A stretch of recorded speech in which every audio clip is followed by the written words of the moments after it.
안녕하세요. 김원준입니다. 포승 묶인 김관진 장관을 보며 어제자 조선일보가 또 한 번 김관진 전 장관이 얼마나 참군인인지, 북한이 얼마나 싫어하는지, 그 구속이 안보에 얼마나 해가 되는지 기사를 냈습니다. 신기합니다. 조중동이 전직 국정원장들과 전 국방장관을 구속해서는 안 된다는 기사를 벌써 며칠째 그것도 똑같은 논리로 계속했습니다. 기자도 고도의 창작을 하는 사람들인지라 다른 매체, 다른 기자 논리를 계속 반복하는 거, 이거 자존심 상해서 안 하는 일이네 말이죠. 어제 정우택 자유한국당 원내대표도 같은 논리로 발언을 했죠. 전 국정원장들과 김관진 전 장관 감옥 가고 박수치고 좋아할 사람은 김정은 뿐이고 국익을 해친다. 완전히 똑같은 논리입니다. 그냥 하는 말이 아니라 정말 어디 다 같이 모여 회의 같은 거 하십니까? 그럼 괜히 여러 곳으로 나눠서 힘 빼지 마시고 대표 선수 하나를 정해서 몰아주세요. 우리는 다 같이 이 논리 밀기로 했다고 사이좋게. 김원준 생각하겠습니다. 아유, 근데 신기한 겁니다, 이거. 이게 이제 한 2주 정도 됐거든요? 매일매일 똑같은 논리예요. 어쩜 이럴 수 있죠? 예. 기자들이 원래 다른 매체에서 쓴 논리를 갖다 쓰지 않아요. 쪽팔리잖아요.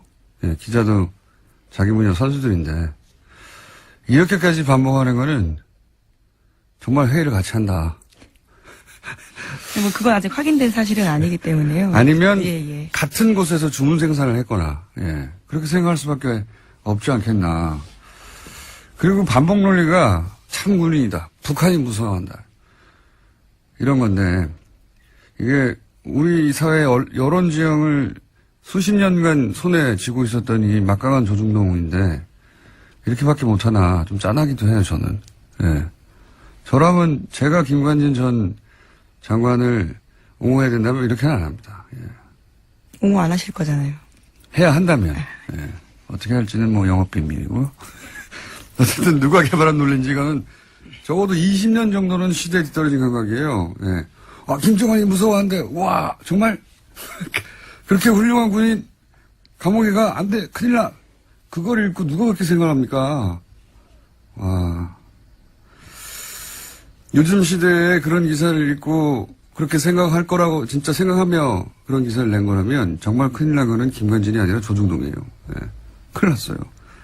자, 첫 번째 뉴스는 뭡니까? 네, 법원의 판단도 그와 다릅니다. 구속영장이 청구된 박근혜 정부 국정원장 3명의 운명이 엇갈렸는데요. 어제 법원은 남재준 이병기 전 원장에 대해서는 구속영장을 발부했습니다. 범행을 의심할 상당한 이유가 있고 중요 부분에 관한 증거인멸의 염려가 있어 구속의 사유와 필요성이 인정된다라는 겁니다. 하지만 이병호 전 원장의 구속영장은 기각됐는데요. 주거와 가족, 수사진척 정도 및 증거관계 등을 종합하면 피의자에게 도망가 증거인멸의 염려가 있다고 보기 어렵다라고 했습니다. 좀 약간 신기해요. 예.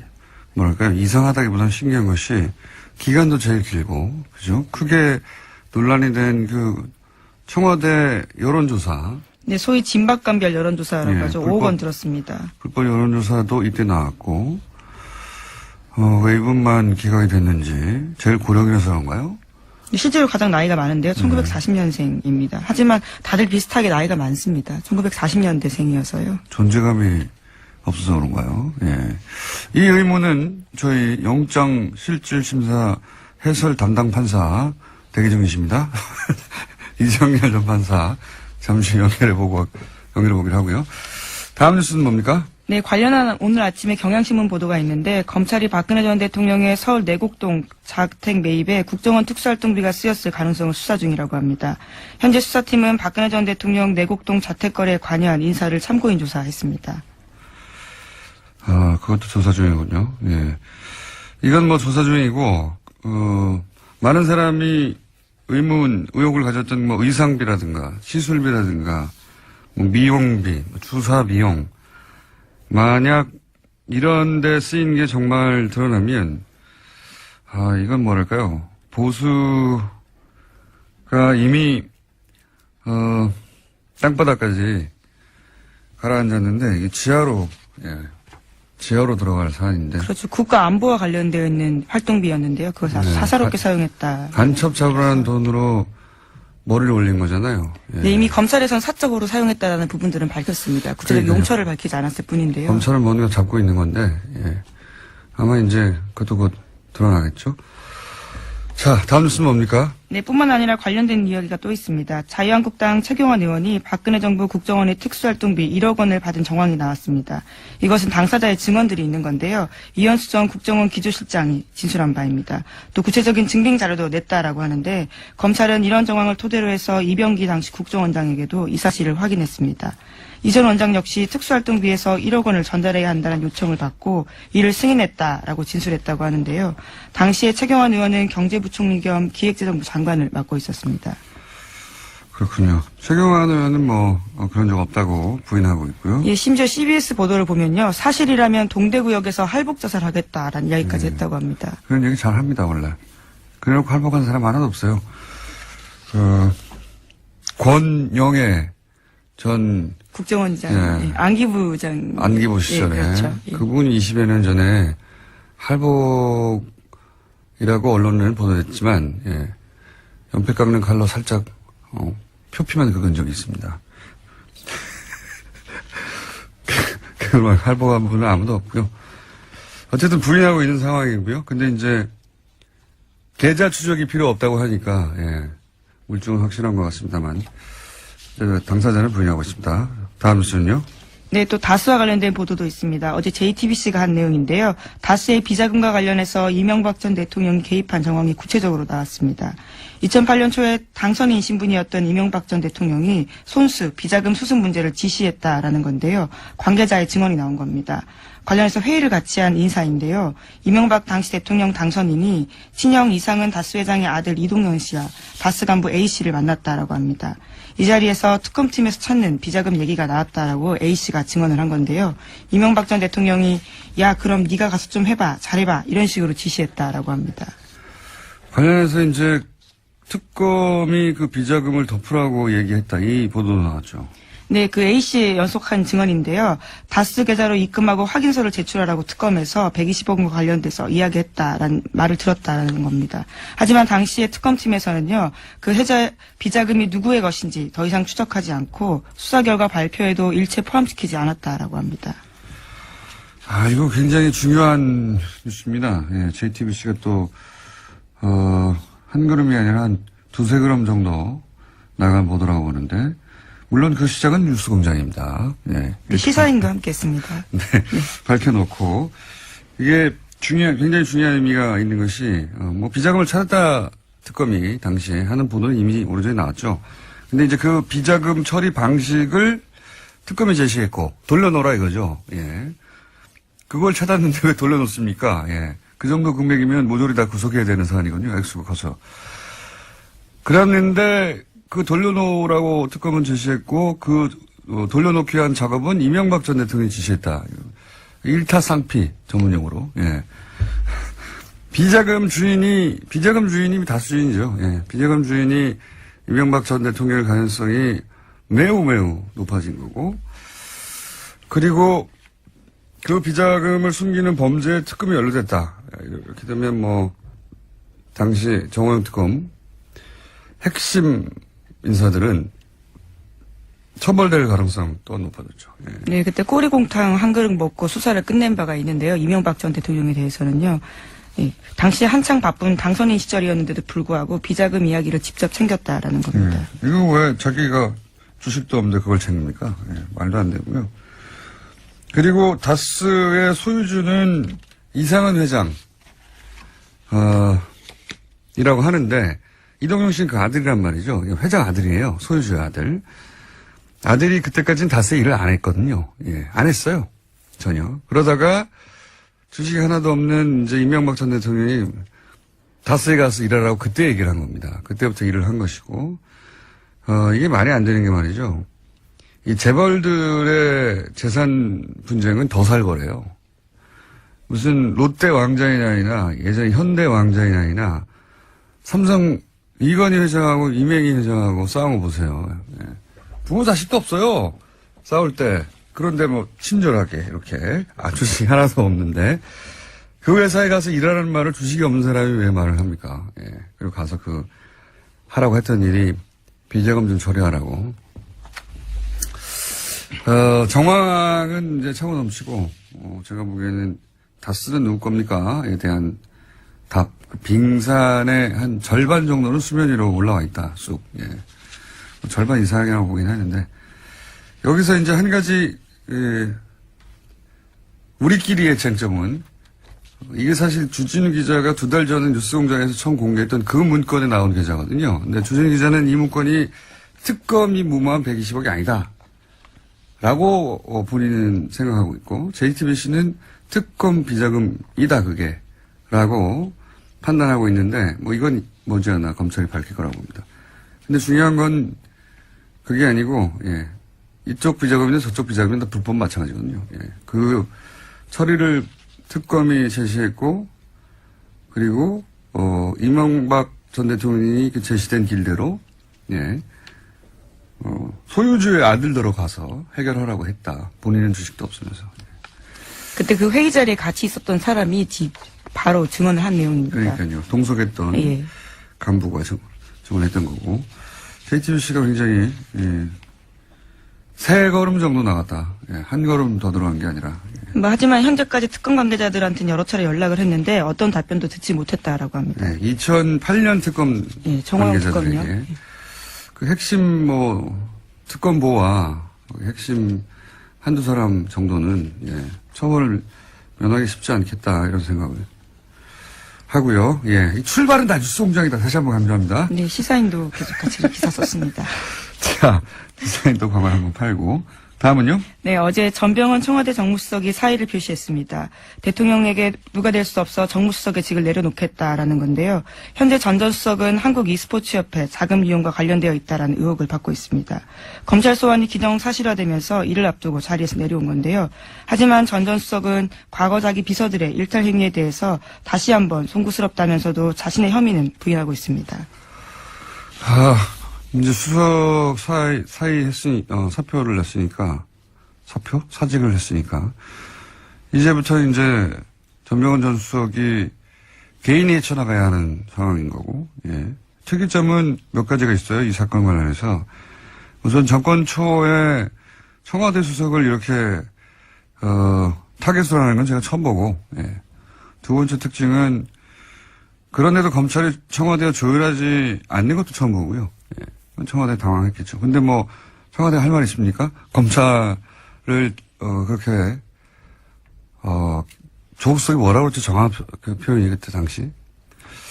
조국 수석이 임명될 당시 기자들이 질문을 했지 않습니까? 네, 검찰을 지고 가지 않겠다는 취지 이야기들을 했다라는 것 같은데요. 정확한 워딩이, 예. 생각이 안 나네요. 예. 브리핑 끝나기 전에, 정확한 워딩 제가 말씀드리겠는데. 어쨌든, 그렇게 선언을 했잖아요. 네. 할 말이 없고, 세 번째는 요 특이점 굉장히 재밌습니다. 자유한국당이 조용합니다. 예, 이럴 경우에 이제 수석이 비리에 연루됐다고 막 난리가 나야 되거든요. 아무도 아무 말도 하지 않는다. 굉장히 신기하지 않습니까? 네. 조용하다. 조용한 이유가 뭘까요? 그리고 네, 다른 얘기 하기 전에 하실 말씀 있습니까? 예, 검찰을 지휘하지 않겠다라는 취지 이야기를 했다. 지휘하지 않겠다. 예. 검찰은 지휘해서는 안 된다고 했던가요? 지휘하지 않겠다고 했던가요? 예. 지휘하지 않아서 이런 일이 있습니다. 예. 이거 불편해도 이렇게 원칙을 세웠기 때문에 어떡하겠어요? 예. 그리고 자유한국당의 조용한 이유도 이제 밝혀지겠죠. 그 있기 전에 제가 한 가지 어제 전문가들로부터 이야기를 들은 건데 수능은 이제 일주일 연기됐는데 논술은 그대로잖아요. 네, 나머지 수시 일정들도 다 미뤄졌다라고 들었는데요. 논술은 그대로인 걸로 압니다. 아닌가요? 모든 일정이 다 미뤄진 걸로 알고 있는데, 예, 다시 한번 확인해 보겠습니다. 그러니까 여기서 무슨 문제점을 제가 들었냐면, 원래는 논술이 수능 보잖아요. 그러면은 학생들이 시험장에 들어가면 논술 제출위원들이 그때 풀려난대요. 원래 왜 시험 문제 제출위원들은 호텔이나 특정 장소에 이렇게 보안 때문에, 네. 예. 감금되죠, 감금 사실은. 예. 뭐라고 부르든 간에. 한 달 이상 막 그렇게 감금되기도 하고. 근데 이제 이번에 수능이 논술까지 연기했군요. 근데 이게 그렇군요. 그걸 전제하고도 뭐가 문제라고 전문가들이 얘기하냐면 시험 문제를 제출한 분들은 그렇게 수능을 문제 제출한 분들은 교육부에서 관리를 따로 해가지고 어디 호텔에다가 장기 감금 상태에 두는데 논술은 각 대학에서 내잖아요. 그럼 각 대학도 마찬가지로 어디 뭐 펜션이나 아니면 뭐 호텔 잡아서 그렇게 장기간 합숙하면서 문제를 낸다고 해요. 그런데 이제 일주일 연기되면 이 일주일간의 일정이 없다 이거예요. 대학을 미리 잡아두지 않았을 거란 말이죠. 그럼 호텔이고 뭐고 간에 예상보다 일찍 석방이 되는 겁니다. 이분들이 석방이 되면 귀신같이 이분들을 찾아내가지고 어떻게든 논술 문제를 알아내려는 브로커들이 존재한다고 해요. 예. 그래서 교육당국은 각 대학과 협조를 해서 이들을 반드시 별도 관리를 해줘야 된다. 일주일 추가로. 그렇지 않으면 나중에 한 군데라도 두 군데라도 말이 나올 수 있다. 왜냐하면 이 찬스를 놓치지 않는 브로커들이 있대요. 마구 달려들어가지고. 사교육 시장이 워낙 거대한 시장이다 보니까. 그러니까요. 그리고 그분들이 누군지 어떻게 아느냐. 그분들을 아는 게 일반인들은 어렵지만 알려고 하면 알 수 있다는 거예요. 왜냐하면 한 달 이상 강연을 안 했을 거 아닙니까? 강의를. 대타를 띄거나 누군가 대신 그 교수님들이 들어가서. 그래서 알아내려고 하면 알아낼 수가 있고 그래서 그분들 동선을 이렇게 뒤져가지고 결국 찾아낼 수 있다. 그것이 업인 사람들은. 그러면 그 사람들한테 일주일 동안 접근할 기회가 생긴다는 거죠. 브로커들이. 교육당국이 이 점을 꼭 유념하고 각 대학과 협조해서 이분들 다시 감금시켜야 된다.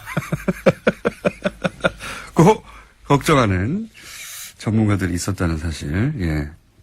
꼭 얘기해달라고 해서 제가 짚어둡니다. 네.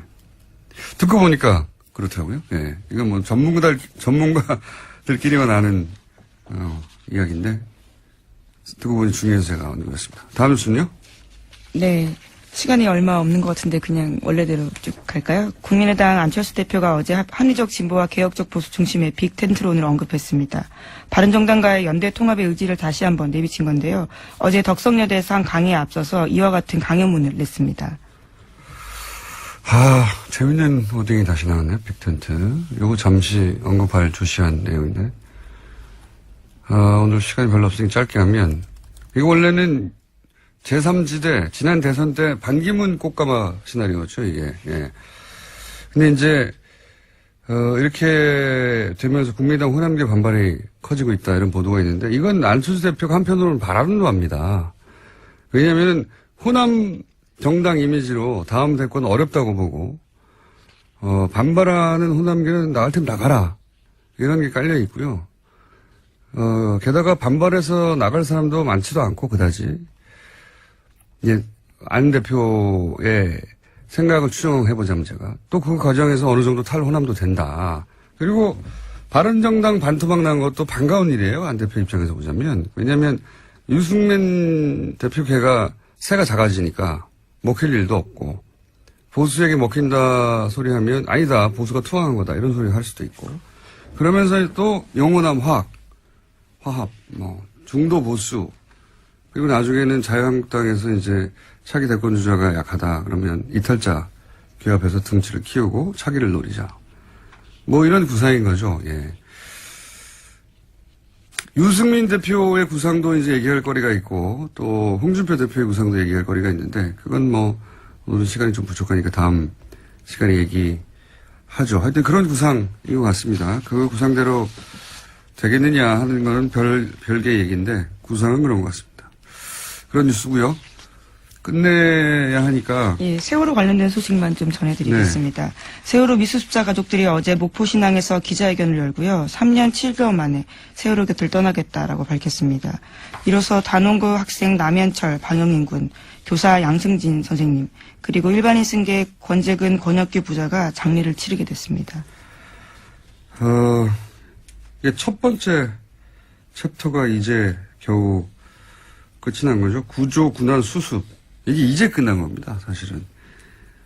그럼에도 불구하고 5명 미수습자는 영원히 돌아오지 않게 된 거고. 두 번째 챕터는 2기 특조위가 열렸죠. 예. 그때 의문, 의혹, 책임자 아무리 오래 걸려도 철저히 조사해서 밝혀내야 하겠죠. 이기 특조위 국면이 되면 뉴스공장도 함께 그동안 밝혀지지 않은 것들이 뭐가 있는지 함께 가겠습니다. 네. 여기까지 하고요. 시사인의 김은지였습니다. 감사합니다. 바로 이어서 영장 해설 담당 이정열 전 판사님 연결되어 있습니다. 판사님? 네, 안녕하십니까. 요즘 어디 계시죠? 요즘 구로 디지털 단지역에 3번 출구로 나오시면, 거기에 저희 법무법인 동안이라고 저희 회사가 있습니다. 네. 거기에서 근무하고 있습니다. 네, 거기서 이제 보통은 변호사라고 근무하실 줄 아는데 사무장으로 계십니다. 좋습니다. 네, 판사님인데 변호사가 되지 못하셨죠. 왜냐하면 이명박 전 대통령 시절에 이명박 전 대통령을 조롱하는 트윗을 리트윗했다가 본인이 쓴 게 아닌데 악연이 있습니다. 이명박 전 대통령과. 주의 깊게 보고 있습니다. 네. 주의 깊게. 자, 엘리트만 한다고 하는 영장 판사를 직접 하신 경력이 있는 전 판사님. 이병호 전 국정원장만 기각이 됐는데 왜 이렇게 된 건가요? 일단 그냥 표면적으로 보자면 이런 경우에 보통 영장 전담 판사들이나 본안 사건도 마찬가지인데 본 재판도 마찬가지인데 여러 명의 피고인이 있거나 피의자가 있으면 그 사람들 사이에 비교를 하는 습성들이 있어요. 아하. 그러니까 이제 누가 더 중하고 누가 더 가볍고 원래 이게 만약에 한 사람만 했으면 그 사람만 놓고 할 텐데 상대적으로 이제 비교를 하는 그런 습성들이 있고 아마 그거는 검찰도 마찬가지일 겁니다. 그러니까 그렇군요. 그러니까 국정원장들이 지금 서로 가족도 아닌데. 그렇죠. 혐의들이 비슷하고 하니까 엄밀하게 말하면 이들은 공범은 아니에요. 그러니까 혐의 내용이 비슷하기는 한데 각각 재직 기간이 다르기 때문에 각각 똑같은 범죄를 저지른 거 아닙니까? 거의 비슷한? 그렇긴 한데 서로 간에 공모를 하는 거는 인수인계는 했을지언정 재직 기간이 다르니까 범죄 사실 자체에서는 공모관계가 성립되지는 않을 거예요. 근데 이제 검찰도 그렇지만 이런 경우에 그러면은 실제 돈을 전달한 사람이라든가 밑에 국정원장 바로 밑에 급들 있지 않습니까? 이 사람들에 대해서는 영장이 청구가 안 된 거는 검찰에서도 이제 비교를 하는 거죠. 누가 더 중하냐. 그러니까 이제 이런 판사 앞에 왔을 때는 이 세 사람만 왔으니까 이 세 사람 사이에서 또 비교를 했을 가능성이 상당히 높습니다. 그 세 사람 사이에서 이제 비교를 했는데 한 사람 정도는 기각되지 않겠냐라고 하는 그런 생각을 했을 것 같아요. 그게 이제 영장 판사를 직접 해보신 경험상 그럴 개연성이 높다는 거고, 그리고 실제 구체적으로 내용으로 들어가서도 그렇게 기각에 영향을 미칠 만한 어떤 점이 있나요? 일단은 세 사람을 비교를 했을 가능성이 있다고 하니까 그런 차원에서 말씀드리자면, 가장 큰 차이는 지금 이병호 전 원장 같은 경우에는 일종의 자백을 했죠. 박근혜 전 대통령이 시켰다, 요구를 했다. 근데 다른 사람들은 이제 돈 준 사실은 인정은 하지만 그런 공모관계에 대해서는 부인을 했고 그러니까 그런 점에 있어서는 차별성이 있기는 있다고 보여요. 그리고 이제 그런 부분이 나타난 게 영장 기각 사유를 보면은 이제 수사 진척 정도와 증거 관계들을 종합하면 이렇게 해서 나왔는데 수사 진척 정도와 증거 관계라는 게 이제 바로 자백이 돼 있고 그래서 그 부분에 대해서 수사가 좀 더 됐다라고 하는 그런 표현으로 읽히기는 해요. 만약에 해설하신 대로 그런 이유라면 영장을 재청구하면 재청구해도 영장이 발부될 가능성이 낮네요. 그런 이유면? 발부될 가능성이요? 예.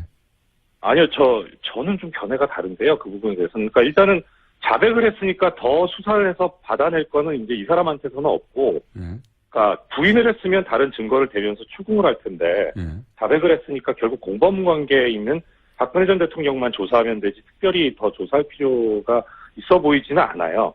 그러니까 보강할 부분이 사실 이병호 전 원장 같은 게 그렇게 많지 않은 데다가 이 사건에서 지금 가장 큰 문제는요. 증거인멸의 우려 부분은 그런 식으로 어떻게든 좋게 해석해 줄 수는 있는데 그러니까 도주 우려 부분이거든요. 이 도주 우려 부분 관해서 영장 발부 사유가 도주 우려 또는 증거인멸의 우려니까 증거인멸의 우려는 그렇게 해소가 됐다고 보더라도 도주 우려 부분에 관해서 지금 언급하고 있는 게 뭐냐면 주거와 가족 이렇게 돼 있어요. 그러니까 이게 예전보다 이게 너무 더 추상적이 됐어요. 기각사유가. 그래서 무슨 말인지 좀 이해가 저도 잘은 안 가는데. 구속된 분들은 다 주거 가족이 다 있는데요. 예. 그러니까요. 그러니까 다른 사람하고 비교해서 아니 뭐 똑같은데 주거 일정할 거고. 예. 그래서 가족이 특별한 뭐 관계가 있는 뭐 사유가 있나 좀 찾아봤는데 특별한 사유도 없고요. 그리고 또 하나 이제 특이한 점은 이병기 전 원장 같은 게 영장이 발부된 예. 이분은 다음 달 중순쯤에 아마 자녀가 결혼을 하는 것으로 알고 있어요. 네. 그러니까 그런 사람도 지금 발부가 됐는데 그것보다 더 중한 사유가 있다는 것인지 아하, 그건 잘 모르겠어요. 예. 그런데 이제 제가 좀 중점적으로 좀 눈여겨서 눈에 띄는 부분이 있다면 영장이 발부된 사람들 있잖아요. 예. 이 두 사람 보면 영장 발부 사유가 증거인멸의 우려가 있다는 거거든요. 그거는 그러니까 뭐 도주 우려 예, 그건 이해는 가는데 도주 우려가 있다는 얘기가 없어요. 그러니까 결국은 지금 도주 우려가 있다는 얘기가 없기 때문에 그래서 이 전체적으로 이 세 사람에 대해서 아예 전체적으로 도주 우려가 없다고 본 거 아닌가 그런 생각이 들어요. 그래서 그 도주 우려가 없다는 걸 쓰려고 보니까 그냥 주거와 가족이라고 이렇게 상투적인 표현을 쓴 것 같은데 이 부분이 저는 문제라고 생각을 합니다. 왜 문제입니까? 예, 이게 지금 혐의 중에 제일 큰 게 국고 손실인데요. 예. 이 국고 손실이 손실액이 5억 원만 넘어가도 최고형이 무기징역이에요. 형이 되게 세거든요. 그러니까 특히 이병호 전 원장 같은 경우 자백까지 해버렸으니까 최고 무기징역까지 가능한데 이게 그러면은 당연히 실형 선고가 예상되는 그런 범죄라서 도주우려가 있다고 봐야 될 거거든요. 중형이 예상될 경우에도 구속의 사유가 되니까요. 아하. 그러니까요. 그런데 이제 기각 사유에는 이제 중형이 예상되지 않으면 이렇게 쓸 수는 없으니까. 그러니까 이제 그 부분은 뺀 것 같은데 그런데 내막에는 그런 게 있는 거라고 보여요. 국정원장 3명을 한꺼번에 구성하는데 부담감을 느꼈다 이렇게 해석할 수도 있겠네요. 그렇죠. 그렇기도 하고 그다음에 그러니까 기본적으로 그 기저에 깔려있는 생각 자체가 이런 류의 범죄라기보다 이 전 정권에서 했던 범죄에 관해서는 뭐 이럴 수도 있는 거 아니냐. 그러니까 별로 안 중요한 거 아니냐. 이렇게 보는 시각이 깔려있다고 보여요. 알겠습니다. 오늘은 여기까지 하고요. 네, 해설을 잘 들었습니다. 어디 계시다고요? 맞습니다. 예. 예, 구로 디지털 단지역 부근에 구로의 등대 넷마블 건너편에 있는 법무법인 동안에서 근무하고 있습니다. 맞습니다. 네, 감사합니다. 고맙습니다. 예, 네, 고맙습니다. 이정렬 전 판사였습니다. 기업 마사회도 정유라를 지원하려고 했다. 그런 녹취록을 저희가 민주당 김현권 의원과 함께 공개한 적이 있습니다. 오늘은 김현권 의원 그리고 당시 녹취록의 장본인 박재홍 전 마사회 감독을 저희가 스튜디오에 직접 모셨습니다. 박 감독님은 마사회 감독 그리고 국가대표셨고 국가대표 감독도 하셨고 무엇보다 중요한 것은 정유라를 독일에 가서 직접 코치하는 과정에서 문제가 아주 많다는 걸 깨닫고 귀국했던 장본인입니다. 김현권 의원님 안녕하십니까? 예, 안녕하십니까? 안 건드리는 분야가 점점 없어지고 있습니다. 농협도 하시고. 자, 박 감독님 인터뷰는 처음 하시는 거죠? 직접. 예, 언론 인터뷰 처음 하시는 건데 의원님이 설득하신 거예요? 작년에 네. 그 최순실 게이트 할 때 네. 그때 이제 마사회를 집중적으로 다뤘고 그 얘기의 많은 출발들이 제보에 의해서 이루어진 것이었는데 박 감독님도 그 중에 중요한 한 분이셨죠. 방송에 나오시는 게 이제 혼자 나오는 것보다는 이렇게 이제 제보자를 같이 나오는 게 더 파급력이 있다는 걸 깨닫고 본인의 고정을 위하여 이제 굉장히 중요한 분을 같이 함께 나오셨는데 우선 녹취록 기억하시는 분들도 있겠지만 가물가물 하실 테니까 간단히 요약하면 내용을 간단히 요약하면. 그때 녹취록이요. 우리 여기 나오신 박 감독님하고 네. 그 마사회 현직 부회장님하고 통화 내용이었는데요.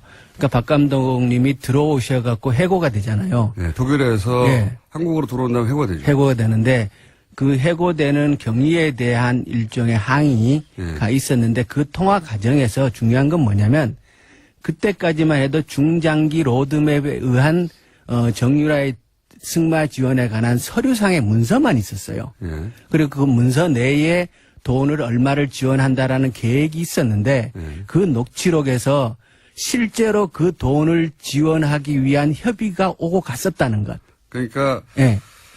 공기업인 마사회도 정유를 지원하려고 했다. 예. 승마협회뿐만 아니라. 그렇죠. 예. 최순실 측에서 처음에 650억을 요구하는 것부터 시작해서 그때 이제 그 부회장이 자기가 중간에서 그걸 많이 깎았다, 그 금액을. 예, 그런 얘기 나왔죠. 예. 예. 그래서 그게 이제 처음으로 그 녹취록에서 드러나게 되는 이게 거죠. 왜 중요하냐면 그동안은 이제 삼성 예. 이 회장사였던 승마협회를 통한 정유라 지원만 거론됐는데 그게 아니고 공기업 마사회도 예. 600억대 처음에는 그렇죠. 정유라 지원을 계획하고 있다가 문제가 생겨서 중간에 발을 뺐을 뿐이다. 예. 근데 공기업인 마사회가 왜 지원을 하려고 했냐. 최순실이 어떻게 마사회를 움직이냐. 그래서 마사회는 부인했었죠. 부인했는데 처음엔 자기는 전혀 아니라 그랬고 네. 중장기 로드맵을 작성하는 과정에도 관여한 바가 없다라고 얘기를 했는데 예. 부회장의 입에서 예. 직접 그런 과정이 정황들이 나온 예, 거죠. 다 나온 거죠. 예. 그러니까 최순실의 영향력은 승마협회뿐만 아니라 마사회도 미치고 있었다 하는 정황. 예. 중요한 정황이었는데 그런 내용이었습니다. 근데 그 내용을 바로 오늘 나오신 박재홍 전 마사회 감독님과 통화에 통해서 나온 것이고. 그렇죠. 이 박 감독님은 독일의 정유라를 직접 코치하신 분이니까 이제 그 얘기부터. 저기 그 수정을 좀 해주시기 바랍니다. 수정이 어떤 거예요? 예. 정유라는 마장마수 선수고 예. 저는 이제 장애물 감독이기 때문에 예. 정유라를 직접 레슨해 본 적은 단 한 번도 없습니다. 그럼 독일에는 레슨하러 가신 건 맞죠? 장애물 부분만 맡아가지고 나갔었고 예. 정유라는 마장마수이기 때문에 그 독일의 현지 코치가 예. 레슨한 걸로 알고 있습니다. 아, 그렇군요. 예. 마장 마술 부분만 하시려고 가신 거다. 저는 장애물 부분만. 아, 장애물 부분만 하시러 가신 그 코치 하시러 가신 거 맞잖아요. 아니요, 종목이 틀립니다. 예를 들어서 피겨 아, 꼼꼼하신 거네. 예. 그 전체 팀을 짜는 역할을 맡고 계시죠. 아하. 스피드 스케이팅과 피겨 스케이팅 차이라고 보시면 될 것 같습니다. 네. 차이가 있다! 네. 알아들었고요. 독일에 처음에 어떻게 가신 겁니까? 최순실 씨가 제안한 겁니까? 뭐라고? 저는 그 처음에는 그때는 마사회 감독이셨잖아요. 그렇습니다. 예. 처음에는 이제 독일을 생각하게 된 거는 2015년 8월에 제가 그 올림픽 선발전을 독일 하겐이라는 지역에서 시합을 했는데요. 예. 그게 이제 현 집행부 새로 들어온 삼성 집행부 예. 회장님 예.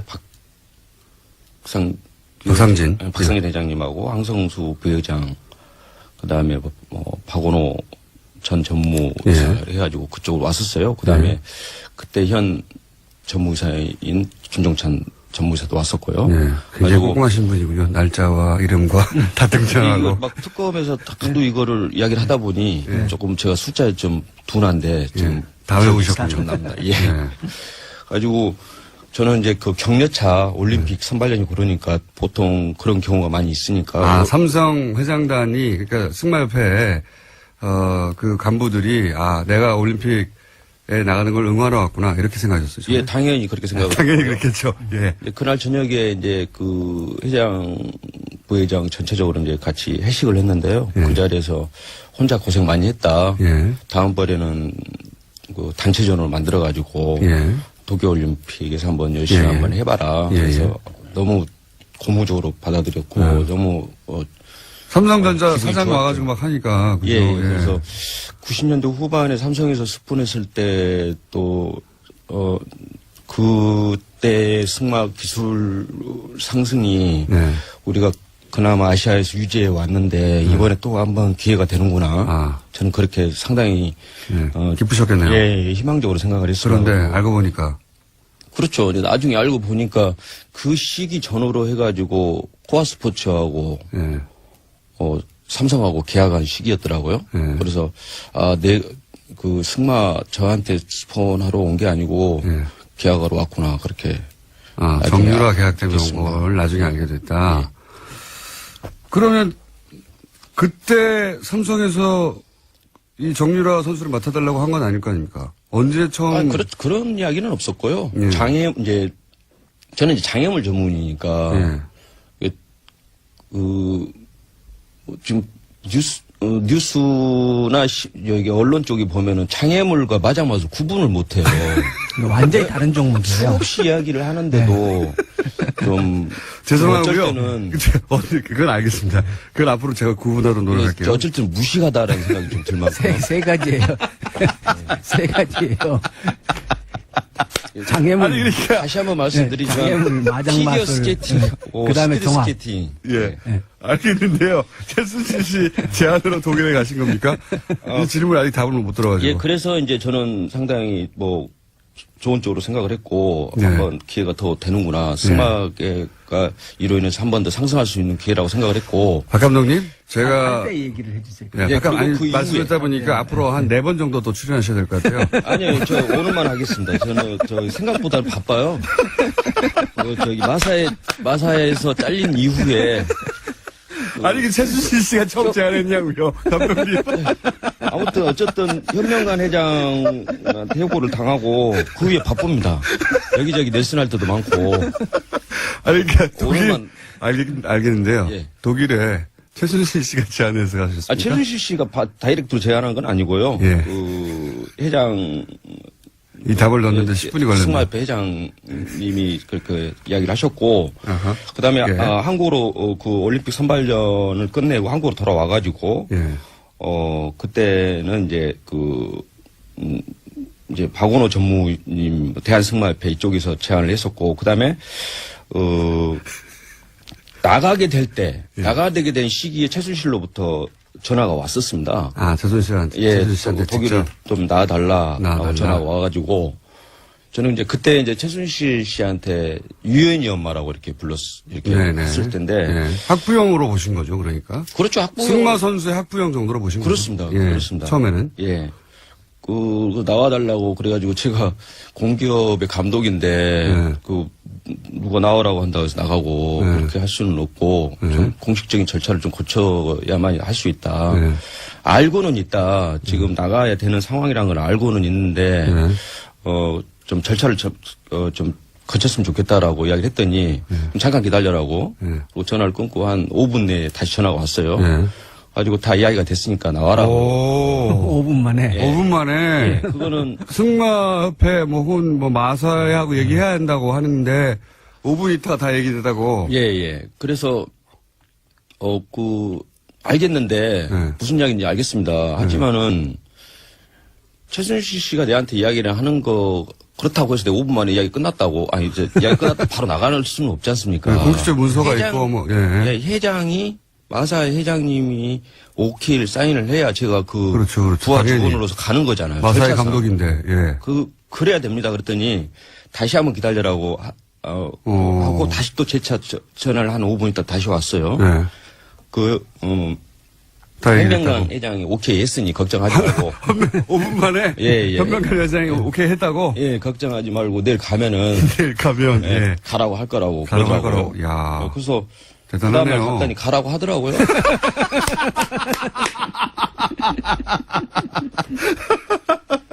그래서 저는 그리고 이제 나갔고요. 예. 그래서 나갔고요. 예, 그다음에 그러니까 최순실 씨가 오라고 했는데 내가 마사회 감독으로 그렇게 금방 되는 게 아니다 그랬더니 5분만 기다리라고 했더니 전화 두 통으로 딱 끝났어요? 예. 대단하네요. 그 전에 이제 서류적으로는 대한승마협회하고 마사회하고는 왔다 갔다 했습니다. 공문으로 네. 나를 파견해달라. 감독님 5분밖에 안 남았어요. 이 얘기 정말. 이 이야기 조금밖에 안 왔습니까? 감독님 앞으로 사회 예정돼 있고요. 그리고 아니. 저는 오늘만 이렇게 묻어보거든요. 출연료도 얼마 안 된 것 같고. 자, 이제 예. 독일, 아직 독일 가지도 못했어요. 독일 가는 그래요? 이야기가 핵심인데, 독일 가는 이야기 하지도 못했습니다. 자, 독일을 가셨습니다, 처음에. 예.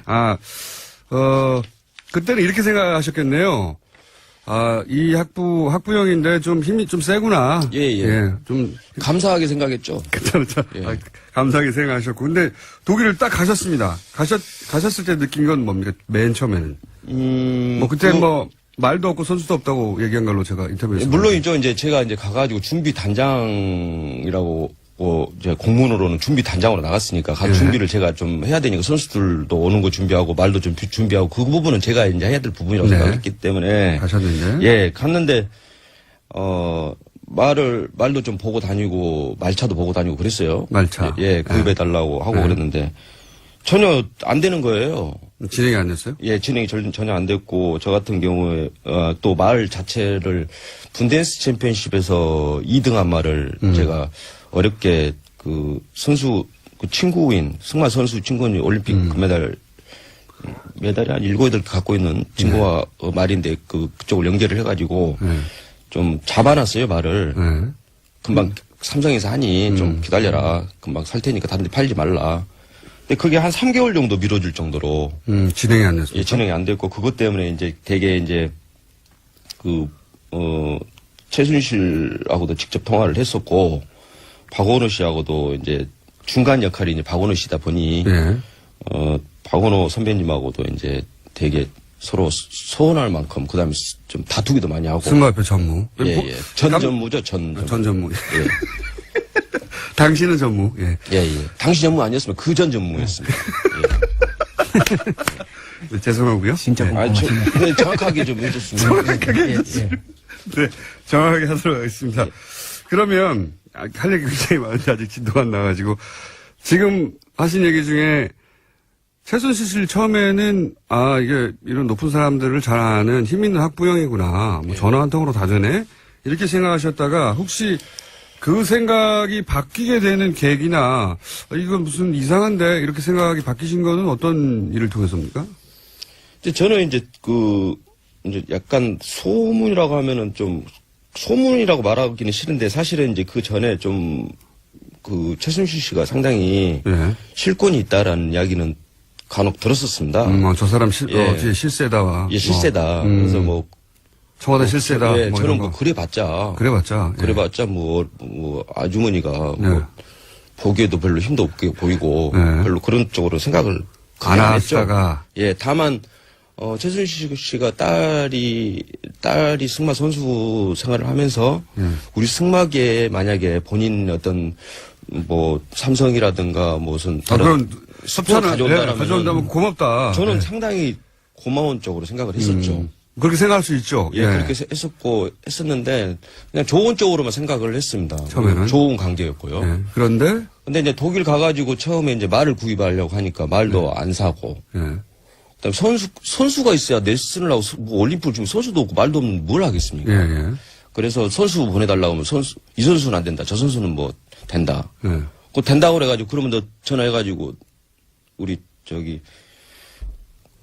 선수 한 명 이름은 거론 않겠습니다. 아주 돌아라고 하니까 표까지 끊었어요. 표까지 끊었는데. 예, 끊었는데 다시 우리한테 전화 와가지고 박원호 선배한테 전화 와가지고 그 선수는 안 된다. 왜 안 된답니까? 그래서 왜 안 되냐? 아니 그게 이유가 없다라는 거예요. 그러니까 이제 유추는 할 수는 있죠. 누군가가 이제 이 친구는 별로 마음에 안 들면 안 되고 저 친구 마음에 들면 오케이고 이런 식이었다는 생각은 들더라고요. 사실 독일을 나가기 전에 선수는 다 뽑아놨었습니다. 이미.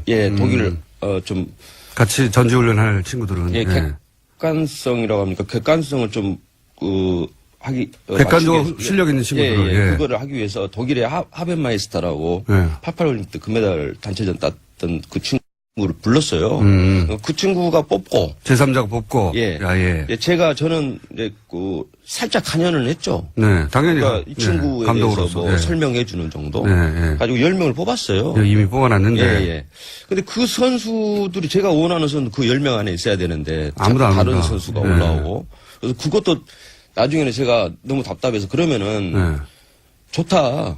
선수만 뽑아주고 말만 해준다라면은 그거 가지고도 내가 꾸려 나가겠다는 생각을 했어요. 당신들이 뽑아라 했는데도 선수가 안 뽑혀요? 그럼 왜 안 뽑히는 겁니까? 나중에 알고 보니까 처음부터 뽑을 생각이 없었던 건가요? 이제 박원호 전무님 생각은 이제 느낌으로는 그랬던 것 같아요. 유연이가 이제 어리다 보니까 다 어떤 선수가 오는 거에 대해서 되게 예민하게 행동을 하는 것 같다. 정유라 선수가 싫어하냐 좋아하냐에 따라서 다 결정된 것이다. 그렇다고 생각을 그걸 해볼 수 있죠. 자, 저희는 이제 두 번째 질문 초입인데 시간이 다 돼가지고요. 아무래도 앞으로 몇 번 더 나오셔야 아닙니다. 되겠지만. 저는 정말 그럼 오늘 나오신 김에 저희가 3부 조금, 한 10분 정도 쓸 테니까 3부. 아니, 예? 가셔야 돼요? 예. 저 오늘 저 법정 가야 됩니다. 저기, 우리 의원님 계시는데, 박재홍 감독? 청문회 김영건 의원인데요. 저희가 어떻게 좀 해보겠습니다. 조만간. 아마 오늘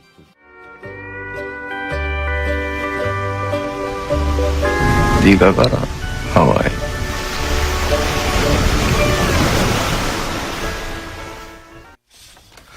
자, 2부에 이어서, 2부에 이어서 3부에 조금만 더 하자는데, 이렇게 잡기 어려운 분은 처음이었습니다. 네. 가신다고 하는 거를 현역 의원님이 붙잡고, 보좌관님이 붙잡고 해서 간신히 10분 더 하기로 했습니다. 김현건 의원님 나와 계시고요. 그리고 박재홍 전 마사회 감독, 정유라 독일, 예. 훈련을 직접 목격하신 분, 그리고, 마사회 감독하시다가 최순실 씨 제안, 그리고 마사회 결정에 따라, 최순실 정유라를 독일에서, 목격하시고 여러 가지 현장들을 경험하신 분입니다. 자, 제가 2부에서 마지막 질문이 뭐였냐면, 처음에는 그냥, 힘 있는 학부모구나, 예. 승마 선수 학부모구나, 라고 생각했던 최순실 씨가 독일 가서 이런 저런 일을 겪다 보니 그냥 일반 학부모가 아니다. 이거 심상치 않다라고 느끼신 경험이 있는지, 있다면 어떤 게 있는지. 감독님? 예. 박재홍 감독님. 예. 이제 먼저 이제 코아 스포츠하고 어쨌든 계약을 한 거니까 저는 이제 코아 스포츠에게 말을 산다든가 모든 걸 코아 스포츠하고 다 이렇게 연결해갖고 해야 되는데 최순실 씨가 그게 아니고 최순실 씨 회사 코아 스포츠. 예. 최순실 씨가 모든 걸 이제 좌지우지하고 헤게모니도 다 잡고 있는 것 같고 그다음에 그 중에 이제 또 하나 제가 직접 봤던 부분은 박원호 선배님하고 저하고 있는 상황에서 독일에 이제 비브리스 야가호프 승마장이 있을 때인데 최순실 씨로부터 전화가 왔어요. 아주 뭐 때문에 그랬는지는 모르겠지만은 박상진 회장 당장 들어와라고. 삼성전자 박상진 회장 당장 들어오라고. 네, 독일로 이제 들어와라고 했다는 거예요. 그래서 전화 끊고 나서 박원호 전무님 그 선배님이 아니 막 삼성 사장을 가라고 막 해불고 그런다고 이걸 어떻게 해야 되냐? 삼성전자 사장을 최순실 씨가 뭐 때문에 화가 나가지고 그 사람 당장 오라고 해 하고 전화를 끊었다는 거죠. 예. 회장인 거예요, 회장. 그러니까 거기서 회장님이라고 다 불러요, 코아 스포츠에서도. 근데 어쨌든 저는 이제 그대로 전달을 해라 이렇게 이야기를 했고 바로 전화를 했어요. 그 자리에서 또. 예, 제 앞에서 전화를 했는데 박상진 사장 이제 전화 끊고 내용은 승마협회 이제 전 전무하시던 분이 최순실 씨가 전화해가지고 박상진 들어오라 그래.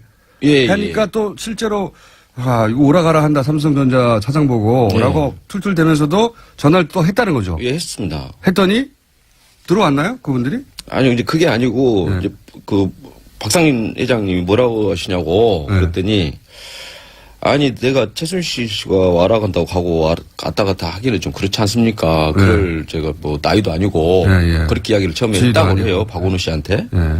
이야기를 하면서 왔다 갔다 해봤자 서로 불편하고 잘못하면 피곤하니 원하는 걸 이야기하면 뭐든지 해줄 테니까 전화 이렇게 연결해갖고 연락하시라고 이렇게 하고 끊었다고 하더라고요. 오라 가라 하지 말라고 박상진 사장은. 나중에 알고 보니까 뭐 결국 들어갔던 것 같은데 보니까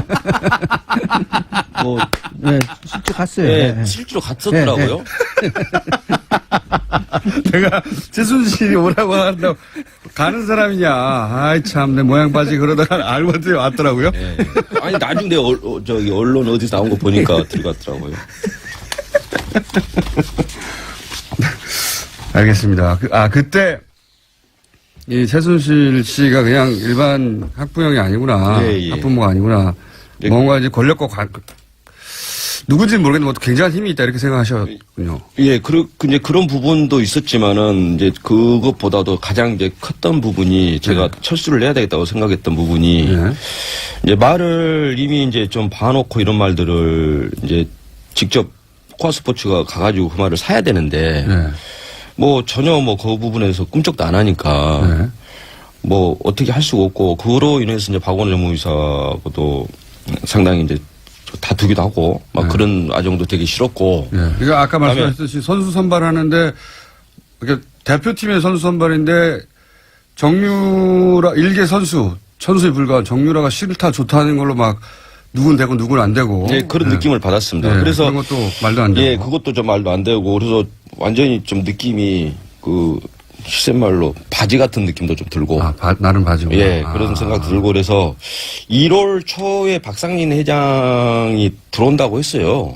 그 유럽에 아니 독일에. 그래서 박상린 회장 들어오시면은 마지막으로 최종적으로 결국 스폰은 삼성이니까 삼성하고 최종적으로 이야기를 해보고 뭐 계속 있냐 가냐를 생각을 했었는데 거의 저는 들어온다고 알고 있었는데 한 며칠 전에 안 들어주신다고 하더라고요. 그래서 이거는 뭐 혼자 그냥 승마장 혼자 지키고 있어라는 것밖에 안 되는 상황이어가지고 엄청난 갈등을 했었어요. 그 어떻게든지 저는 올림픽 팀을 꾸려서 끌고 나가가지고 동경에서 다른 팀은 몰라도 일본 팀만큼 박살내주고 싶었던 게 제 꿈이었는데 어떻게든 끌고 가고 싶은 그 시간이 3개월 동안 아무 일도 안 일어나고. 그때 숙소 환경은 어땠어요? 거기 유연이가 썼던 방을 제가 썼는데요. 정유라 씨, 정유연. 이름 예, 정유라. 거기 썼는데 지독했습니다, 냄새가. 가지고. 왜 지독했습니까? 개 오물 냄새. 고양이 개 해가지고 뭐 제가 알기로는 한 10마리 가까이 키운 걸로 알고 있는데. 청소를 제대로 안 해서.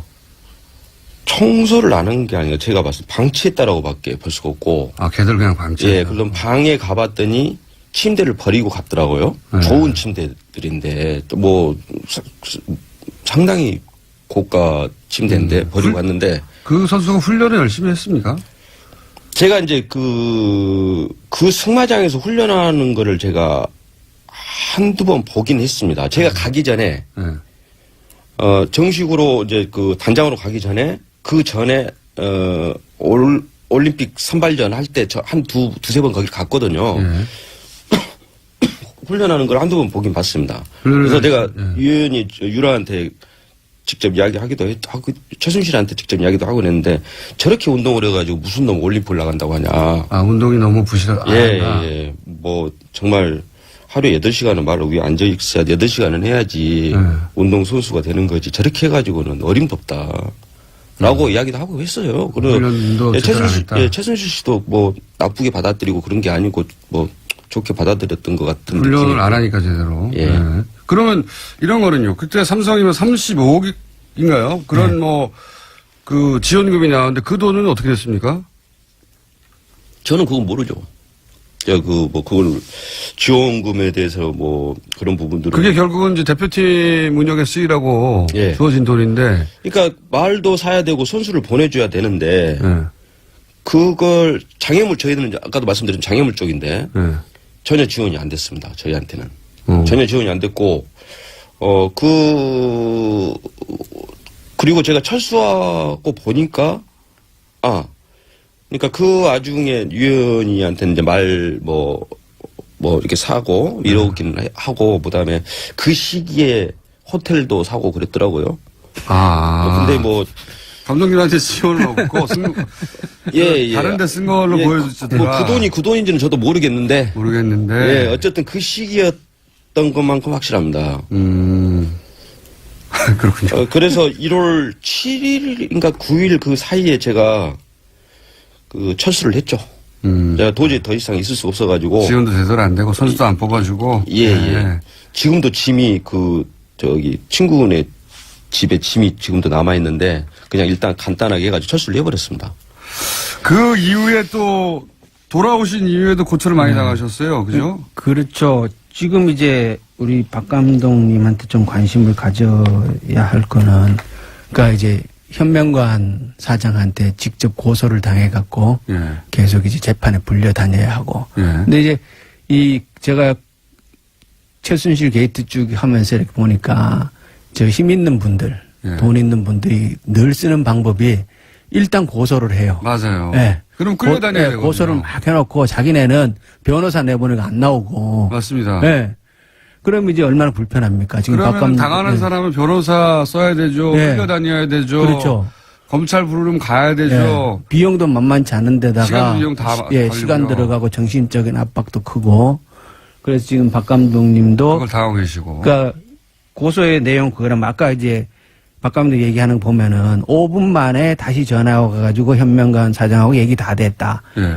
그러니까 가라. 이렇게 얘기를 했다는 거 아닙니까? 예. 그러니까 박 감독 입장에서는 최순실 씨하고 현명관 씨하고 그 사이 통화했구나. 예. 라고 충분히 아니, 정황상 당연히 짐작할 그렇죠. 수 있잖아요. 실제로 그 뒤로 됐으니까. 예. 예. 그래서 그런 얘기를 한 건데 그것을 가지고 현명관은 아니라고 고소를 한 거고. 예. 허위사실 보라고. 허위사실도 고소를 한 거고. 그럼 재판은 또 진행되고. 그럼 끌려다녀야죠. 끌려다녀야 되고. 예. 지금 그런 상황입니다. 예, 그런 상황이거든요. 한 번 더 말씀하셨으니까 이제 어떡하나요? 네.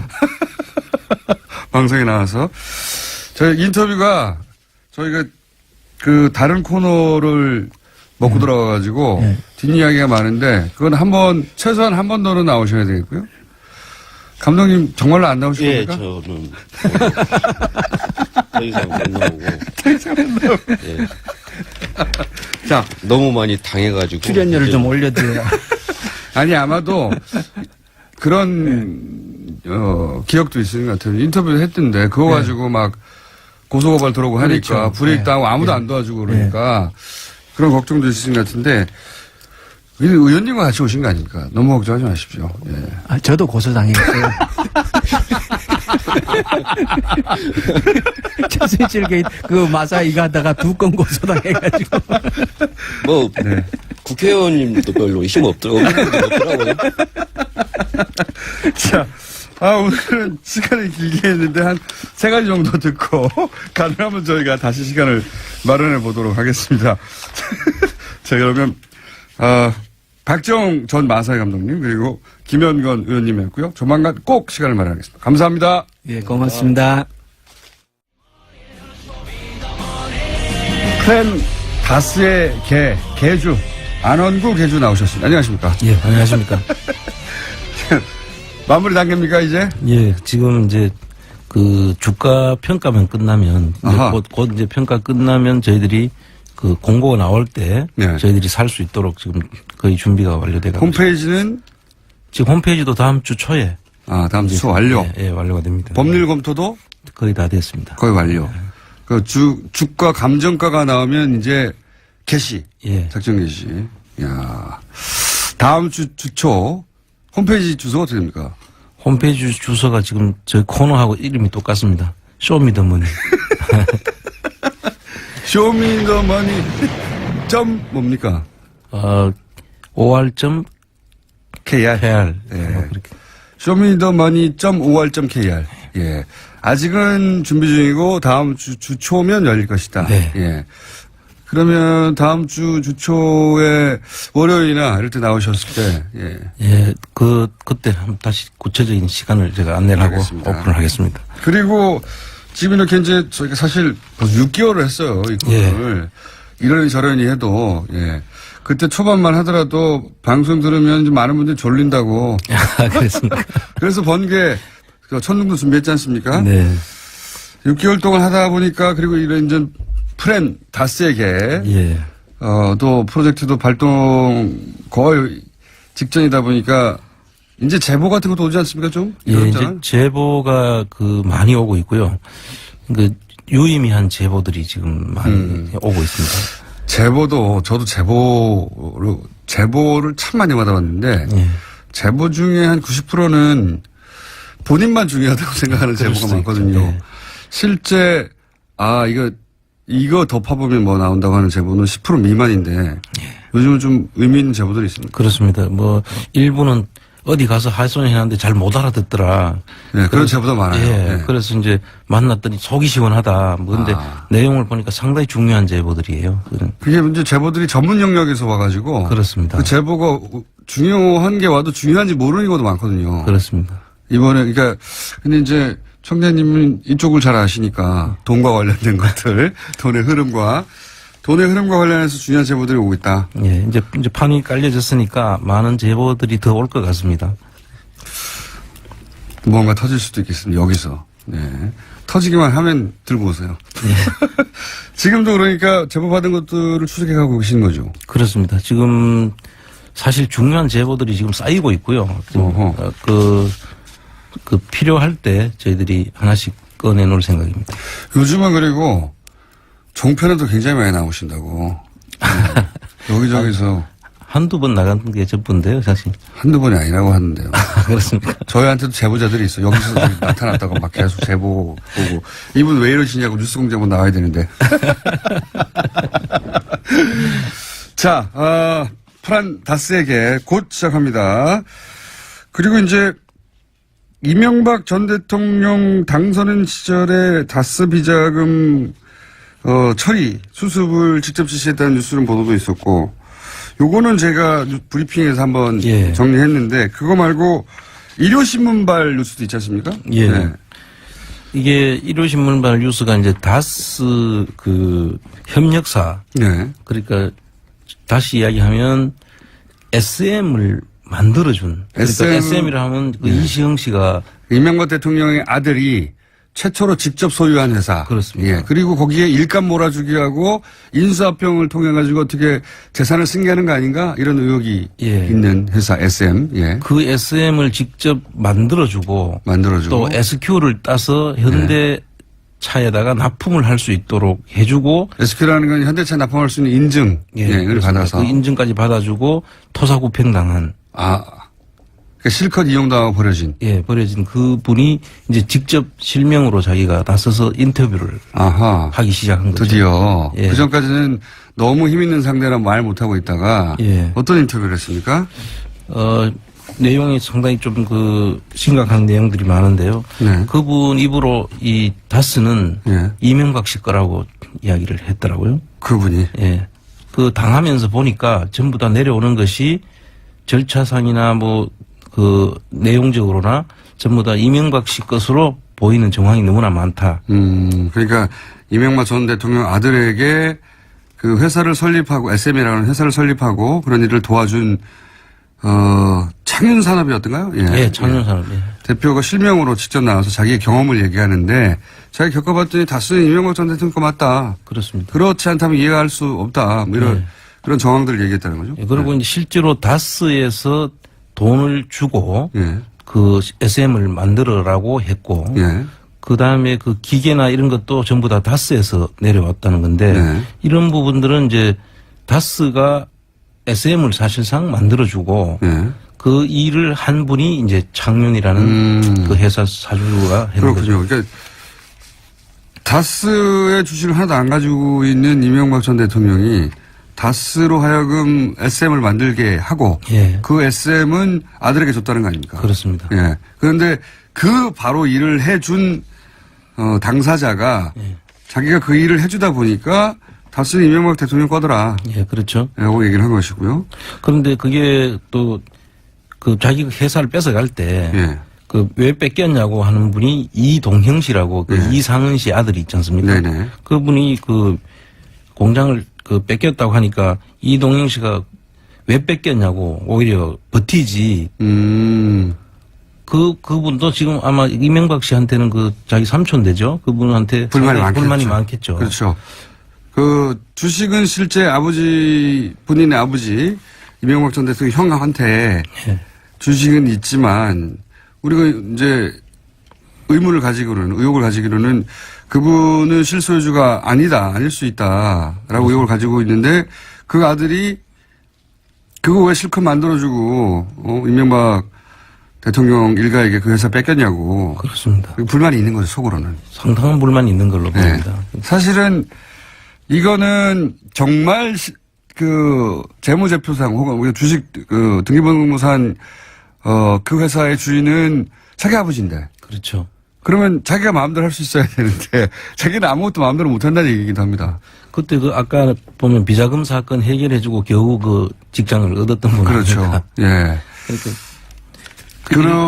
어쨌든 그때 이 창윤산업 대표는 자기 경험상 다스는 이명박 전 대통령께 맞다. 그렇죠. 예. 그렇게 이야기를 하고 있고. 근데 사실 이 정도쯤 되면 지금 예. 다스와 관련해서는 그 비자금 문제도 지금 밝혀졌죠. 예. 그 자회사의 불법 그 지원한 문제도 밝혀졌고요. 예. 그리고 하청업체 부당 인수한 그런 다원이라는 회사를 인수하는 과정에 예. 사실 그 회사가 부채가 한 500억이었대요. 예. 그 500억을 250억으로 해결을 하고 예. 그 SM이 인수합병을 하게 된 거죠. 예. 근데 그 250억 정도가 어디서 네. 나와서 해결이 됐는지 자금원이나 이런 것들은 그 국세청이나 이런 데서 조사를 해야 됩니다. 그렇겠죠, 당연히. 예, 자금 흐름, 이상한 자금 흐름도 있었지 않습니까? SB 글로벌 로직스. 예. 거기서 돈이 1250억인가 말도 안 되는 액수가. 건너갔지 않습니까? 예. 그 이러한 것들은 당연히 국세청이 나서서 이거 어떤 흐름에 의해서 이 자금들이 흘러갔는지를 조사를 해야 되고요. 그다음에 이 지금 아까 창윤 회사 같은 경우는 자기가 그 일을 다 해주고 회사 예. 공장을 만들어주고까지 했는데 그 토사구팽당하고 이 사람은 지금 거지가 돼 있단 말이에요. 제 생각에는 이 회사를 세우면 당신도 그러니까 일을 했겠죠. 그렇죠. 당신도 뭐 지분을 같이 태워준다든가 여러 가지 제안이 있었을 텐데. 이제 2차 납품업체들은 2차 밴드 같은 경우는 납품을 하는 것이 그분들의 생명줄이거든요. 그렇죠. 그런데 생명줄로 연장시켜 줄게, 잘 우리가 앞으로 거래해 줄게 하고 이제 이런 일들을 시켰었고 네. 다 만들어 주고 나니까 끊어버린 거죠. 끊어버린 거죠. 네, 버린 거죠. 이거는 사실 공정거래위원회에서 고소 고발이 없더라도 이게 조사를 해가지고 사실 이게 그 전형적인 하청업체들을 잡아먹는 거잖아요. 공정위는 조사권이 있지 않습니까? 공정위 전속 고발권도 있죠. 네. 조사를 해서 이거는 전속 고발을 해야 된다고 저는 생각합니다. 사실 지금 다스와 관련해서 언론들이 제기하고 있는 의혹이나 실제 밝혀진 부분만 가지고도 국세청이고 지금 말씀하신 공정이고 검찰이고 달려들어 수사할 수 있어요, 다. 그냥 금방 조사하면 금방 나옵니다. 이거는. 네.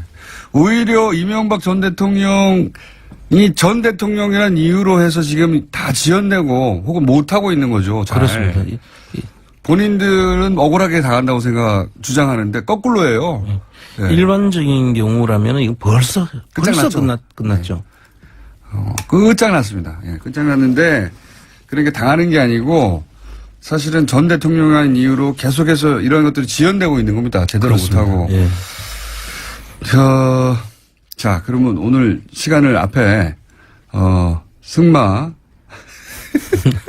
말만 해도 웃기네요.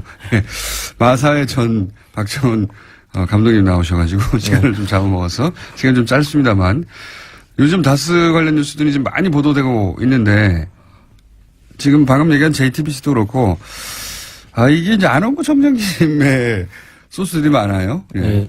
사실 저희들 그동안 계속 다스 이야기를 한 2달 넘게 해왔는데. 네. 주준희 기자하고 안원구 청장님 했던 얘기들 중에 이제 그게 뿌리를 내리고 가지를 치고 해가지고 이제. 그죠? 예. 그래서 지금 상당히 고마운 게 이제 많은 기자들이 여기에 이제 지금 상당히 몰입이 돼 있고요. 네. 그래서 이분들이 많은 것들을 지금 밝혀내주고 있죠. 맞습니다. 너무 네. 고마운 일이고요. 계속 앞으로도 이제 이런 부분에 대해서 관심이 있는 부분이 있으면 제가 열심히 그 소스를 줄 겁니다. 그러면은 나오신 김에 이런 것들이 있으니 이런 것들을 같이 해보자라고 제안하실 만한 거 없습니까? 소위 이제 전문용어로 떡밥이라고 하는데. 예. 그 지금 사실 차명이나 그 숨겨진 것으로 보이는 그런 재산들이 좀 사명재산. 많은데, 예. 네. 그동안 언급이 안 됐던 것 중에 그 미래라는 회사가 또 있더라고요. 미래라는 회사가 이게 있고. 파들파들 맨날 새로운 게 외울 게 너무 많아요. 미래요? 예. 예. 이명박 전 대통령 차명 자산 의혹. 예, 경주 쪽에 있는 그 부동산을 관리하는 회사로 보이고요. 이 네. 회사는. 그 다음에 이제. 여기도 의혹이 있다. 예, 의혹이 있습니다. 차명 의혹이 있다. 예. 예. 그리고 홍은 프레닝이라고. 예. 이건 좀 들어봤는데. 예, 홍은 프레닝은 좀 들어보시죠. 이것도 예. 부동산 관리. 예. 원래는 전자기계 회사였어요. 예. 근데 이제 그 천호동의 유타운을 해가지고 한 260억 정도를 차익을 남겼고. 차익을 남겼던 그 회사인데요. 이 회사도 지금 그 이명박 대통령 시절입니까? 서울시장 시절입니까? 서울시장 시절로. 서울시장 시절 뉴타운 막 할 때 그때 특수로 돈을 좀 벌었던 거. 그렇습니다. 예. 그래서 이 천호동 뉴타운 사업하고 또 지금은 그 거여동에 예. 거여동에도 또 땅이 있다는 지금 제보가 있었거든요. 근데 여기도 역시 차명관리회사 아니냐? 그렇습니다. 예, 그런 의혹을 가지고 계신 거고. 그다음에 은평 뉴타운 주변에도 네.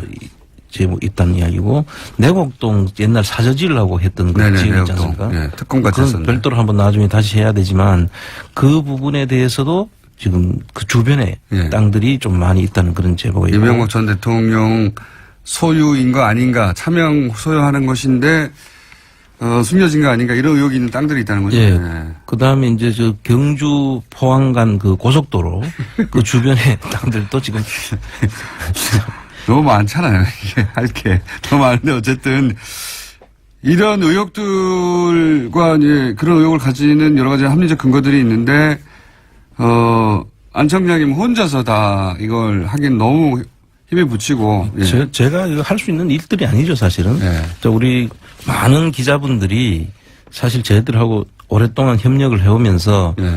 서로 이제 그 정보를 주고받고 또 그분들이 발로 뛰고 그분들한테 이 시간을 빌어서 정말 감사하다는 말씀을 전하고 예. 싶습니다. 그런데 이제 많다 아직도 똑밥은. 그렇죠. 많다. 왜냐하면 사실은 청장님은 이 작업을 혼자서 몇 년간 하셨거든요. 꾸준히. 예. 이런 날이 올 줄 모르고. 이런 날이 올 줄 모르고 그냥 혼자 꾸준히 이런 작업을 하셔가지고 차곡차곡 쌓여져 있는 데이터가 있는 데다가 최근에는 그게 더 급속도로 불어나가고 있죠. 그렇습니다. 예. 더 큰 덩어리는 지금 해외 쪽인데요, 사실. 해외, 예. 해외 쪽도 다음에 저를 찾아오시면 우리 예. 기자분들하고 같이 좀 깊이 의논을 하고 싶습니다. 굉장히 깊이. 굉장히 바빠지시겠습니다. 저희가 처음 이 코너를 만들 때만 하더라도 너무 할 시간이 많으셨거든요. 너무 시간이 많으셔가지고 언제든지 만날 수 있는 분이었는데 이제는 쉽지 않습니다. 요 얘기도 나오고 있어요. 태강 실업 세무조사. 예. 요 사건이 바로 노무현 대통령의 죽음과도 연결되어 있고 사실은 안원구 청장님의 사회적 죽음과도 연결이 되어 있습니다. 이 사건 이후로 청장님은 감옥으로 1년 반 가셨고요. 가족도 굉장히 괴롭힘을 당하셨고 사모님도 이걸로 소송 당하셨죠? 예. 이후로. 이 일이 아니라 이 일 이후로 그죠? 그렇습니다. 몇 예. 건이나 소송을 당하셨습니까? 그 이제 하던 업체에 대한 세무조사를 했고요. 네. 그것도 아마 그 뭐 조세범 처벌법으로 네. 엮어서 아마 그 구속을 시키려고 했던 그런 정황이 보이죠. 그래서 실제로 못했지만 그러니까 그때 조사할 때 어떻게까지 했느냐 뭐 제가 그런 질문인데. 그 조사할 때 이제 상대 거래처까지 예. 세무조사를 나가는 것이 아니라 거래처에서 저를 사퇴시키라고 압박을 했죠. 그리고 국세청에서 그 거래처에 가가지고 제발 저를 좀 사퇴해주면 아하. 사퇴하게 하라고. 아, 그 왜냐면 너 거래처가 거래처를 너무 괴롭히니까, 그렇죠. 거래처를 너무 괴롭히니까, 사모님이 그걸로 가면 사모님한테 제발 가서 남편 좀 사퇴하라고 우리 죽겠다고. 그렇죠. 얼마나 괴롭혔으면. 네. 사모님도, 관련해서 세무조사 엄청나게 받았는데 결국 아무것도 안 나왔다고 제가 들었는데. 네. 나중에 소송해서 많이 저희들이 이겼지만 예. 그때는 뭐 되는 거 안 되는 거 다 엮어가지고 예. 조사를 했더라고요. 그러니까 그렇게 사회적 죽음이었죠. 예. 그런데 그게 최근에 국세청이 위법한 행위를 했다고 확인이 됐다. 예. 이게 저 태강실업 세무조사는 제가 이제 사실 직접 제 조사에 하라고 했다가 결국은 투입이 안 되는 그런 조사인데요. 이걸로 인해서 노 대통령께서 돌아가시게 된 그런 조사인데 이 조사를 처음에 제가 이야기했을 때 저를 전부 거짓말하고 있다고. 그렇죠. 제가 다 거짓말해서 만들어낸 이야기라고 그렇게까지 했었죠. 예. 저는 그때 안 그랬습니다. 그랬습니까? 저는 취재했습니다. 그런데 이제 국세청 지금 현재 TF 팀에서 지금 밝혀진 거에 따르면 그때 감옥에 가셔서 모르겠지만 제가 사모님하고 그때 취재를 했었어요. 예. 예. 저는 믿는다고. 그래서 이 내용을 보니까 이제 세무조사 도중에 고발을 했더라고요. 검찰로. 국세청에서 대체로 세무조사 결과에 의해 가지고 조세 범칙 조사로 돌아가고 검찰에 고발하고 이런 수준이 되거든요. 근데 이건 이미 검찰에 고발하는 거를 전제로 해놓고 이 조사를 시작한 거죠. 자, 시간이 다 돼가지고요. 요 얘기는 그게 결국은 청와대가 하명해서 한상률 전 국세청장이 태각을 타겟팅하여 그렇습니다. 표적 세무조사를 하였고 여기 이 과정에 위법행위가 이제 확인이 됐다. 예, 결과가 나오면 다시 한번 제가 상세하게 이 정리를 좀 해야 될 것 같아요. 그래서 아마도 한상률 전 국세청장, 안한구 청장님을 깊은 수렁에 10년간 빠뜨린 그 당사자가 거꾸로 수사를 받을 수 있게 됐습니다. 자, 오늘 여러 가지 얘기했는데 시간이 부족해가지고 급하게 여러 가지 좀 얘기했는데 가장 중요한 건 다음 주 초면 프란다스의 개가 열린다. 네. 여기까지 하겠습니다. 지금까지 프란다스의 개 개주 안흥구 개주였습니다. 감사합니다. 예, 감사합니다. 황교익 칼럼니스트 나오셨습니다. 안녕하십니까? 안녕하세요. 이 칼럼니스트 너무 길고요. 예. 뭔가 하나 명칭 만들죠 이제. 저 적당한 게 없더라고요. 저도 물어보고 싶어요. 물론 뭐 정확한 예. 이제 이 꼼꼼한 분들이 본인을 규정하는 직업명을 정할 때 정확하게 해야 한다는 생각에 그죠? 이런 걸 하는데 제가 이거 만든 이름은 아닌데. 아, 그래요? 그 경향신문 기자가 한 20년 전에 저한테 붙여준 이름인데 진짜 싫어요. 이 이름이. 그런데 뭐 딴 게 대체될 게 없어요. 칼럼니스트 말고 네. 음식 평론가로도 부르죠 요즘은 좀 그죠? 음식 평론 뭐 그렇게 합니다. 그러니까 그 전에도 음식 평론가라는 이름이 있었거든요. 그런데 제가 하는 일하고는 좀 또 달라요. 그렇죠. 그 음식을 평론한다는 게 조금 이상하잖아요. 그거는 오히려 미슐린 가이드에 그 점수 주는 사람들이 하는 일인 것 같고. 그렇죠. 사실 전방이 음식뿐만 아니라 음식 뒤에 문화까지 전반적으로 이렇게. 그러니까. 뭐 하나 만드셔야 되겠는데. 제가 다음 시간까지 만들어 놓을게요. 고맙습니다. 어처구니 없는 걸로. 오늘 주제는 뭡니까? 아니, 그리고 참. 집단지성이 있죠. 황교익 칼럼니스트 말고, 적당한 호칭. 네. 바꿔주세요. 네, 저희 문자 받습니다. 그리고 이거는 참 좋은 것이 앞으로 그걸로 황교익 선생님이 두고두고 그 명칭을 불릴 거거든요. 그러니까. 없을 가능성이 높아요. 저는 칼럼니스트가 지금 마음에 안 든다는 게. 식탐가 벌써 오기 시작했고요. 맛꾼 나왔고요. 맛선생. 먹을 복. 맛쟁이. 갑자기 순식간에 문자가 막 맛객. 일단 맛부터 뺍시다. 맛객. 맛탐방. 야, 대단하네요. 문자. 자, 오늘 주제 뭡니까? 찐빵이요. 찐빵. 좀 찐빵을 잘 먹을 수 없다는 것에 대한 섭섭함을 이야기하려고 그래요. 맛형 어떻습니까? 맛형? 맛형. 괜찮네요. 막내인데 제가. 맛탱이. 심하네. 자, 찐빵. 자, 중간중간에 알려드릴게요, 제가. 그 동네마다 보면 그 만두 가게들이 있어요. 그래서 뭐 찐만두들 많이 파는데 그 옆에 어느 틈엔가 그 찐빵이 사라졌어요. 만두는 잘 보이는데 찐빵은 없어졌어요. 호호 찐빵. 그 편의점이나 이런 데 가면 이제 좀 막 시작했을 것 같아요. 둥그런 찐빵 이렇게 해가지고. 그 안에 이제 찜통에다가. 찐빵하고 뭐 근데 그거는 이제 뭐 공장에서 만들어서 나오는 거고 그냥 가게에서 이렇게 만드는 찐빵 있잖아요. 큰 모양의 그런 찐빵이 요즘에 만두집에서도 없어지고 있는 게 그게 많이 섭섭하더라고요. 그 찐빵이라는 이름으로 불리다 보니까 그게 빵이라고 생각해서 뭐 제과점에서 파는 것 뭐 이렇게들 여길 수도 있겠다 싶은데 이 찐빵은 그 이름이 잘못 붙은 거거든요, 사실. 그래요? 네. 그 만두거든요. 중국의 이름이 생각이 안 나는데 찐빵하고 비슷한 만두 형식 부추하고 같이 먹는 그거 있지 않습니까? 꽃빵 같은 거. 네네. 그런 거하고 비슷하다는 생각을 했었어요. 중국에서는 이제 우리가 만두라고 부르는 것을 대충 이렇게 세 종류로 나눠요. 만두, 포자, 교자. 그러니까 만두 모양인데 꽃빵 같은 거라고 생각하시면 돼요. 안에 아무것도 안 들어간 것을 공갈빵이라고 중국에서는 만두라고 그렇게 이야기를 하고요. 약간 부풀어 오르고 끝 모양을 이렇게 약간 동글하게 이렇게 말은 모양 이걸 갖다 포자라 그러고요. 반달 모양으로 약간 늪대대하게 만들어서 이제 중국집에 가면 우리 군만두로 먹는 거 이걸 이제 교자라고 그러고 하죠. 이렇게 분류 세 개로 이렇게 나눠지고요. 근데 우리는 보통 만두라고 하면 이게 다 포함을 시키고 찐빵이라 그러면 안에 팥이 들어간 것을 두고 이제 찐빵 이렇게 분류를 하죠. 그러니까 찐빵이라는 이름은 일제강점기에 만들어진 말이거든요. 원래 이제 만두의 한 종류인데 그걸 팥을 넣었다고 해서 따로 찐빵이라고 부르기 시작했다 어느 순간. 그렇죠. 일제강점기에는 이게 그러니까 제빵이라는 게 잠깐만요. 맛동산 나왔고요. 맛세이. 좀 심하시네. 맛상마카도 나왔습니다. 아직까지 이야기하려는 거 잊어버렸어요. 일제강점기에. 빵은 굉장히 귀한 음식이었고요.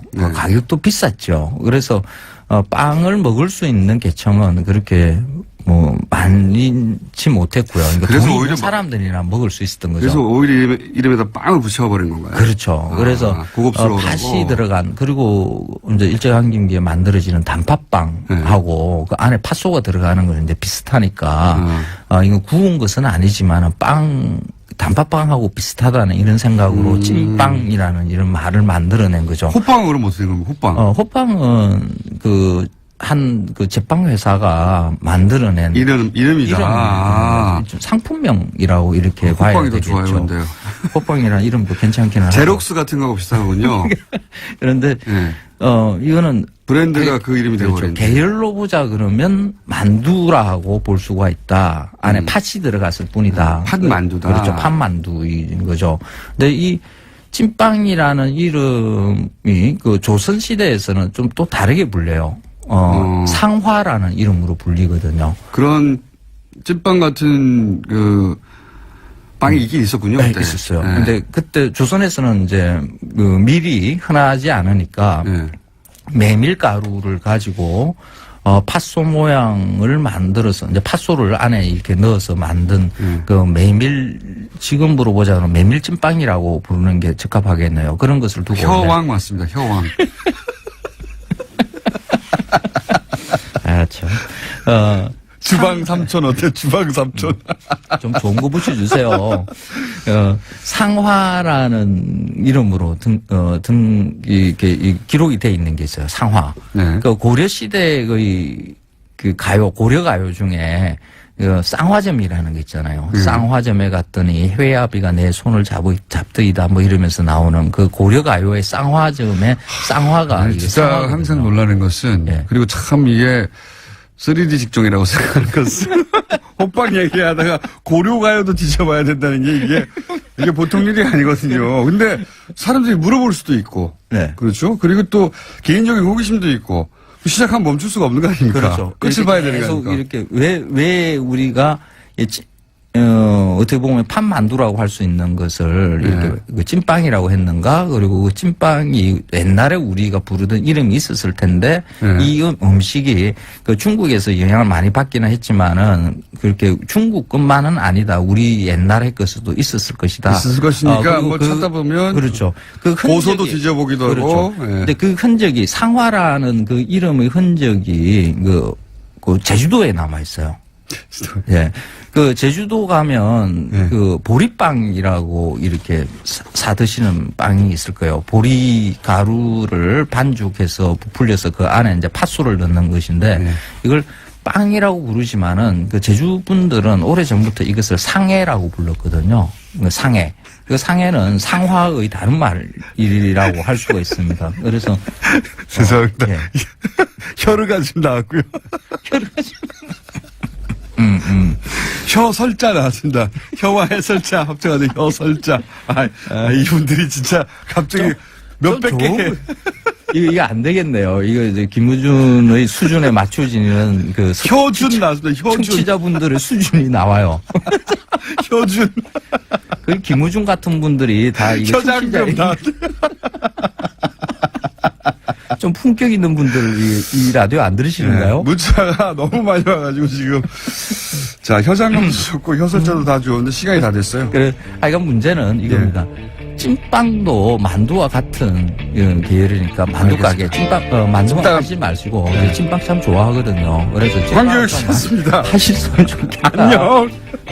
좋은